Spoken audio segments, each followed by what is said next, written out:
The public has seen way too many examples of government entities misusing taxpayer dollars, and that's no different in the education world.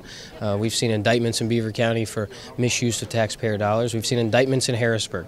I think that's why the more transparency we can give to taxpayer spending, it will be an antidote for changing behaviors and ultimately allowing people to root out fraud, misuse, poor priorities a lot quicker. This was done internally at the Department of Education. We've shared this common goal. We've worked on a legislative option. This was the fastest way to get information to the public, but it's also not in law. It's not in statute. Theoretically, it could be overturned by a decision of a future secretary or a governor. So we want to make sure that we set that floor in place. What we did today, we're taking a huge step in transparency, but we're setting a floor. There's still a lot of room to go even further in the future until we get to the point where every expenditure is on a database that is easy to use. Until we get to that point, we haven't reached our goal.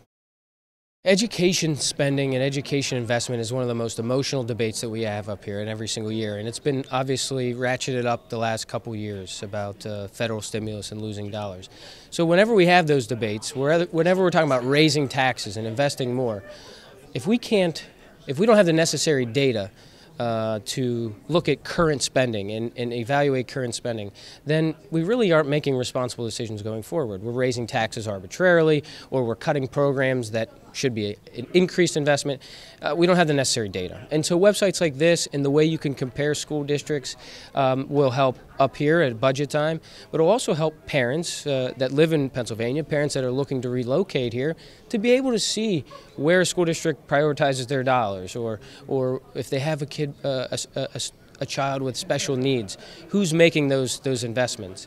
And I think that data will ultimately help everybody in their decision making, whether they're passing budgets, investing in education, or parents choosing their school.